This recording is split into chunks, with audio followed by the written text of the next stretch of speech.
Então vamos ler lá em Lucas, capítulo 24, do versículo 44 ao 53. Então Lucas, capítulo 24, 44 a 53. A seguir, Jesus lhes disse: são estas as palavras que eu vos falei, estando ainda convosco. Importava se cumprisse tudo o que de mim está escrito na lei de Moisés, nos profetas e nos salmos. Então lhes abriu o entendimento para compreenderem as Escrituras. E lhes disse: assim está escrito, que o Cristo havia de padecer, ressuscitar dentre os mortos no terceiro dia, e que em seu nome se pregasse arrependimento para a remissão de pecados a todas as nações, começando de Jerusalém. Vós sois testemunhas destas coisas. Eis que envio sobre vós a promessa de meu Pai. Permanecei, pois, na cidade, até que do alto sejais revestidos de poder. Então os levou para Betânia, e erguendo as mãos, os abençoou. Aconteceu que, enquanto os abençoava, ia se retirando deles, sendo elevado para o céu. Então eles, adorando-o, voltaram para Jerusalém, tomados de grande júbilo, e estavam sempre no templo, louvando a Deus. Que o Senhor nos abençoe, então, com a leitura da sua santa e bendita palavra. Amém. Então, queremos falar nesta manhã sobre este tema. As testemunhas precisam conhecer as Escrituras, entender as Escrituras, compreender as Escrituras. Pastor Jailson e pastor Heber têm pregado, têm falado a seguinte série: Testemunhas, a missão continua. E a primeira mensagem foi o conteúdo do testemunho, a segunda mensagem, verdadeira conversão, e a terceira mensagem, uma igreja saudável. E eles falaram que Lucas escreveu Atos, que Atos é uma continuação do Evangelho de Lucas. Então, eles estavam pregando em Atos, e eu voltei um pouco, né? Então, vou usar esse último capítulo, esses últimos versículos, então, do Evangelho de Lucas. E o mês de agosto é um mês muito especial para o presbiterianismo aqui no Brasil. Por isso, essa série. Então, pensando nisso, falar alguma coisinha rapidinho. Porque o Simon chegou aqui em 12 de outubro de 1859.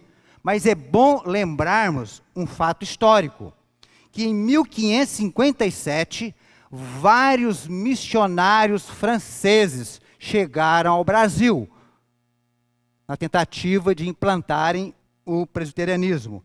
Mas eles foram expulsos, ficaram aqui 10 anos. Alguns missionários foram mortos, outros foram devolvidos para a França. E depois, uma segunda tentativa pelos holandeses, em 1624 e 1630. Os holandeses ficaram até 1654. Então, portanto, 24 anos. Então, eu li a história e eles chegaram a ter várias congregações no Nordeste. Alguns irmãos do Nordeste foram até a Holanda se prepararem, mas como os holandeses foram expulsos, então o trabalho não vingou. Então, só com a chegada de Simon, que definitivamente o presbiterianismo foi implantado aqui no nosso país. Vendo este texto aqui de Lucas, então, capítulo 24, então está no contexto aqui da ressurreição de Jesus. Nós sabemos que os 4 evangelhos narraram a ressurreição de Jesus, com alguns detalhes, cada um. Então, isso é uma riqueza muito grande para todos nós. Mas um ponto que nós notamos é que os discípulos demoraram para acreditar na ressurreição de Jesus Cristo. Por exemplo, aqui mesmo em Lucas, então, nos versículos anteriores, aí no capítulo 24, no versículo 36, falavam ainda estas coisas quando Jesus apareceu no meio deles e lhes disse: paz seja convosco. Eles, porém, surpresos e atemorizados, acreditavam estarem vendo um espírito. Mas ele lhes disse: por que estáis perturbados? Por que sobem dúvidas ao vosso coração? Vede as minhas mãos e os meus pés, que sou eu mesmo. Apalpai-me e verificai, porque um espírito não tem carne, nem ossos, como vedes que eu tenho. Dizendo isto, mostrou-lhes as mãos e os pés. E por não acreditarem eles ainda, por causa da alegria, e estando admirados, Jesus lhes disse: tendes aqui alguma coisa que comer? Então lhe apresentaram um pedaço de peixe assado e um favo de mel. E ele comeu na presença deles. Sempre quando eu leio esse último versículo aqui, eu fico imaginando. Eu ainda não fiz isso, comer um peixe assado com mel, né? Porque Jesus comeu depois da sua ressurreição, mostrando que de fato ele estava vivo então aos seus discípulos. Mas Lucas inclui também aqui, neste contexto da ressurreição, a caminhada até Emaús.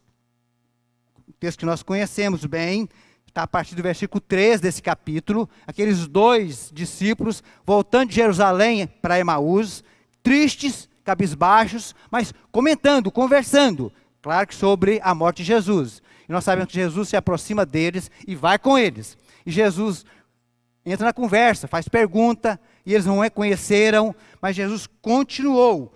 No versículo 24, olha só, de fato, alguns dos nossos, eles falam para Jesus, foram ao sepulcro e verificaram a exatidão do que disseram as mulheres, mas não o viram.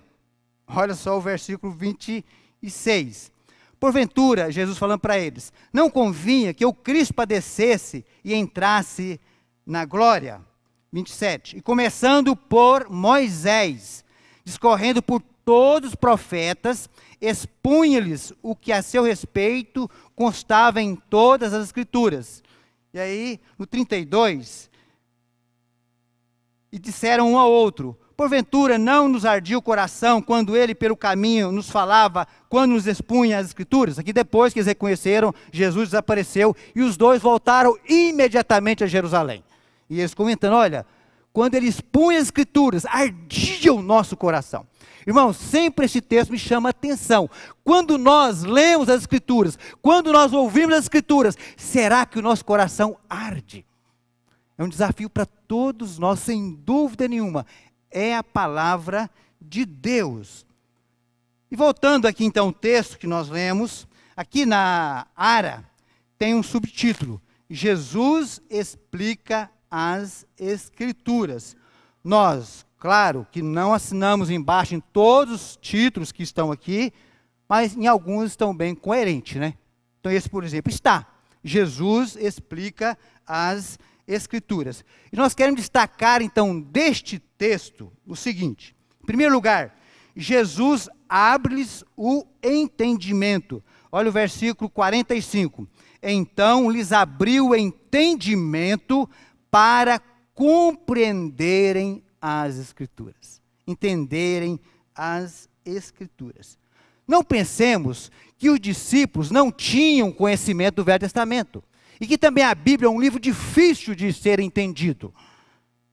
Então Jesus revelou a eles o significado dessas passagens, porque eles estavam meio confusos. Então Jesus mostrou a eles o sentido de muitas passagens, mostrando que ele era o Messias. Então o Messias estava ali presente então com eles. Então, e nós precisamos compreender, nós precisamos ensinar, nós precisamos que pessoas nos ensinem. Me veio aqui o exemplo do Filipe Eunuco, aquele primeiro diácono, um dos primeiros. Lembram ali, em Atos capítulo 8, quando o Espírito mandou que ele fosse até aquela carruagem, e ele foi, o eunuco estava voltando, tinha ido a Jerusalém adorar o Senhor, e ele estava lendo Isaías. E Filipe faz uma pergunta: você compreende o que está lendo? E é interessante que a resposta dele foi imediata. Como? Se alguém não me explicar. Eu só poderei entender se alguém me explicar. E aí convidou o Filipe subiu na carruagem, e ele estava lendo Isaías 53, o eunuco. está aqui na liturgia. E o texto lá de Atos fala, então, que a partir da Escritura, Filipe apresentou a ele Jesus. Então, a partir da Escritura. E nós sabemos o final, que ele entendeu, ele aceitou Jesus Cristo e foi até batizado. Então, voltou para o seu continente como um servo, um seguidor, então, de Jesus Cristo. Então, nós precisamos da iluminação do Espírito Santo para compreendermos a palavra de Deus. E devemos agradecer a Deus, porque Ele, na história, levantou e tem levantado ainda hoje homens piedosos, estudiosos, que têm nos explicado, que têm nos ensinado, então, as Escrituras.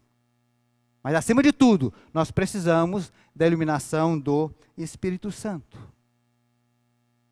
Quando estudei numa escola agrícola, nós éramos internos, havia um rapaz ali, por nome Gideão, e era crente. Realmente foi uma testemunha do Senhor. E ele me presenteou com um Novo Testamento. Tudo para mim era tudo estranho. E eu não conseguia ler aquele livro. Quando eu olhava, abria ali no primeiro capítulo, né, de Mateus, aqueles nomes, para mim, na época, eram muito estranhos. E eu não lia. Várias e várias vezes eu tentei. Só que ele escreveu algo, eu tenho esse Novo Testamento guardado em casa até hoje, que aquilo me incomodava. Ele disse assim, ó, não tenho nada para lhe oferecer, mas te ofereço a palavra de Deus. E em outra parte ele colocou, este livro é para ser lido, não para ficar guardado. Nossa, mas quando eu pensava naquilo, me incomodava. E até que, em umas próximas férias escolares, eu fiz o propósito de começar a ler. Falei, não vou vencer essa barreira aqui desses nomes estranhos para mim. Da genealogia de Jesus que Mateus coloca. E aí, comecei a ler e fui embora. Gastei um ano lendo o Novo Testamento. E já comecei a compreender algumas coisas. E quando eu terminei os 4 evangelhos, sozinho, eu disse para Deus, Deus, é disso aqui que eu preciso. É disso aqui que eu preciso. E Deus foi agindo, depois de um tempo, fui alcançado pela graça de Deus e fui para frequentar uma igreja. E como foi bom meus primeiros passos, a classe de novos, classe de catecúmenos, o pastor explicando, eu saía fazendo visita com ele lia textos bíblicos nas visitas, e eu perguntava e ele me explicava. Então eu queria saber. E agradeço muito a Deus por tantas pessoas que Ele colocou na minha vida, que me ajudaram nos meus primeiros passos na vida cristã. E até hoje eu agradeço a Deus, porque Deus tem levantado, como eu disse, tantos servos dEle, que se dedicam ao ensino. Como é bom lermos um bom livro, como é bom ouvirmos, né, um mestre que nos ensina tantas coisas das Escrituras, porque nós continuamos precisando aprender e entender cada vez mais as Escrituras. Então, tenho que louvar ao Senhor, então, por isso. E nós podemos aqui já fazer uma aplicação prática para nós. Então, devemos suplicar, pedir que o Espírito Santo ilumine o nosso entendimento ao lermos as Escrituras, tanto no sentido individual, pessoal, como no sentido comunitário, como nós estamos fazendo aqui, porque Ele nos ilumine e abra o nosso entendimento. Um segundo destaque, nós tiramos do texto, o modo como Jesus falou sobre sua morte, que está aí no versículo 46. Antes, eu quero dizer que eu baseei essa mensagem nos comentários J.C. Riley e algumas consultas na Bíblia de Genebra e outras mais, mas principalmente J.C. Riley. Então, no versículo 46, e lhes disse, assim está escrito que o Cristo havia de padecer, ressuscitar dentre os mortos no terceiro dia. Então, a morte de Jesus não foi uma derrota. Tudo estava de acordo com os planos eternos do soberano Deus. Às vezes as pessoas imaginam, mas Jesus, o inocente, morrendo, não, a morte não foi a sua derrota, pelo contrário. É necessário que Ele morresse em nosso lugar, porque sem a morte de Jesus, os nossos pecados não seriam perdoados. Sem a morte de Jesus, não teríamos a salvação. Então foi através da morte de Cristo que Deus se fez ao mesmo tempo justo e justificador de pecadores. Como é bom lembrarmos dessa verdade, né? Então, para que Deus continuasse justo, Jesus teria que morrer. Então ele tornou justo e justificador. Então somos justificados, então, por Deus. Então a cruz de Cristo é a fonte de toda a nossa esperança e a base da nossa paz. Naquela cruz está toda a nossa esperança. E a base, então, da paz que nós temos, então, com o nosso Deus. A fé penetra além e percebe que Jesus, com sua morte, pagou a Deus uma dívida enorme e obteve completa salvação para os que creem. Então, esta é a mensagem do Evangelho. E um terceiro destaque do texto, as grandes verdades que Jesus mandou que os discípulos pregassem. Aí no versículo 47, e que em seu nome se pregasse arrependimento para a remissão de pecados a todas as nações. Olha, a primeira verdade Jesus pregou, arrependimento. Vocês preguem essa verdade, arrependimento. E não foi assim que ele iniciou o seu ministério terreno? Lá em Mateus 4,17, passou Jesus a pregar e a dizer, arrependei-vos porque está próximo o reino dos céus. Marcos 1,15, arrependei-vos e crede no Evangelho. Então Jesus iniciou o seu ministério com esta mensagem. E ele aqui, depois da sua ressurreição, ele ordena que os seus discípulos, que os seus seguidores anunciem esta mensagem, esta verdade, arrependimento. E a outra, e remissão de pecados, perdão de pecados. E o apóstolo Pedro entendeu muito bem. Nós já ouvimos aqui uma mensagem de Atos capítulo 2, a pregação do apóstolo Pedro. Depois que ele estava pregando, então a multidão faz uma pergunta, que faremos, irmãos? Respondeu-lhes Pedro, arrependei-vos para a remissão de pecados. Está lá em Atos 2, 37 e 38. Logo no capítulo 3 de Atos também, quando aquele coxo de nascença foi curado, Pedro pregou ali no templo, muitas pessoas estavam ali admiradas e Pedro anunciou o evangelho mais uma vez. E lá no capítulo 3, 19, ele fala, arrependei-vos, pois, e convertei-vos para serem cancelados os vossos pecados. Então nós somos ordenados por Jesus a anunciar arrependimento e perdão de pecados. Arrependimento e perdão de pecados estão ligados, são inseparáveis. Porque quem se arrepende é perdoado. E com arrependimento e perdão, que podemos entrar no reino de Deus. E um quarto destaque do texto, onde os discípulos deviam começar a pregar, está no finalzinho do versículo 47, ó. Começando de Jerusalém.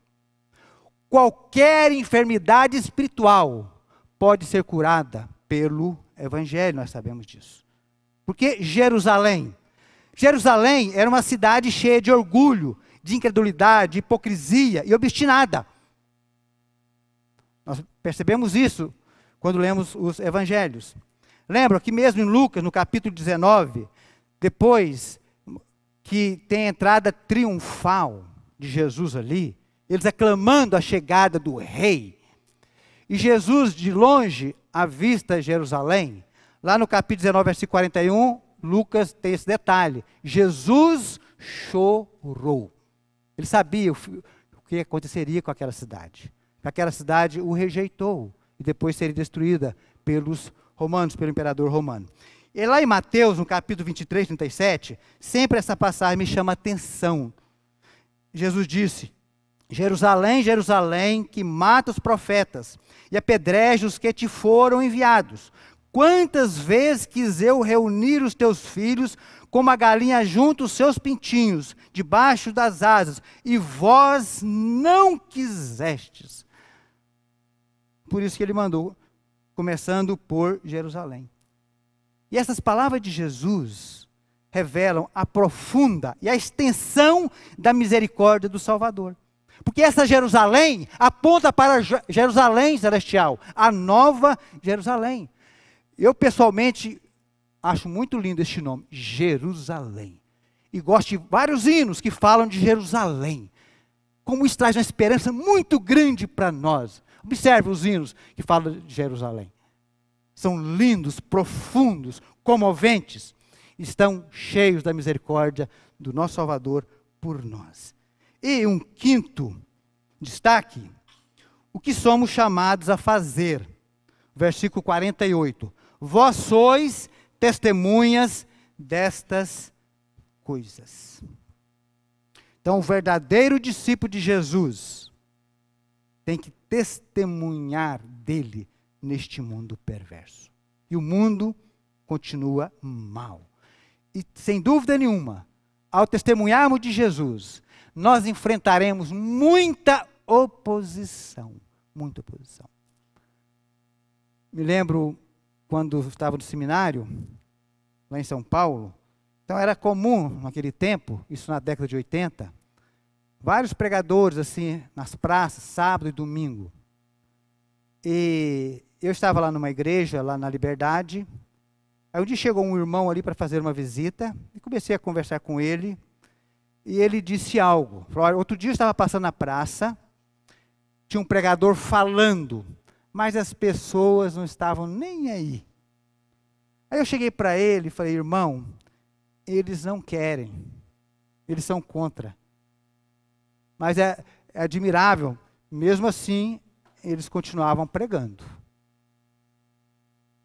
Teremos muita oposição, mas precisamos pedir a graça de Deus, ousadia, para continuarmos a falar. Eu sou, por natureza, muito tímido. Pois Deus me chamou e Ele tem trabalhado isso na minha vida, mas eu sou muito tímido. E fazendo capelania, e depois de um tempo, eu pensei, não, eu precisava ser mais ousado. Preciso ser mais ousado. E, com a graça de Deus, devagarinho estou conseguindo, sabe, fazer o quê? Então eu chego no PA, está cheio de gente, não é fácil, gente com dor, gente inquieta, porque está demorando o atendimento e tal. Eu chego e cumprimento todos ali, me apresento como da capelania evangélica, e falo mais ou menos assim, olha, não estou aqui para falar de religião e nem de igreja. Mas eu quero fazer uma oração por vocês. Vocês estão aqui, quem vai passar pelo médico, quem está acompanhando, nós temos aqui crianças, adolescentes, jovens, adultos, e faço uma oração bem objetiva e saio, porque aí não pode atrapalhar. Então eu tenho pedido isso para Deus, sabe? Mas não é muito fácil não, porque principalmente, eu me lembro um dia, na hora levantou e saiu. Mas, sim, quando ele viu que tinha alguém ali. Então, ó, eu vou lá recuar, então a gente tem que pedir, Senhor, não que nós vamos incomodar as pessoas, não, mas nós precisamos mais ousadia, mais coragem para falar de Jesus, porque Jesus é a única esperança para este mundo, para a alma perdida, para o coração aflito, angustiado, sem rumo. Então precisamos, então como testemunhas, falar mais de Jesus, falar dele. Mas pensemos nestas perguntas aqui, ó. Qual deve ser o nosso proceder? Que espécie de testemunho damos? Quais as provas que apresentamos de que somos discípulos do Salvador, que foi crucificado, e de que, como Ele, não somos do mundo? Temos essa prova. Estamos no mundo, mas nós não somos do mundo. A testemunha não fala de si mesma. Ela fala, então, de Jesus. Aqui é um perigo que todos nós incorremos. Uns mais, outros menos, né? Então, temos que testemunhar de Jesus.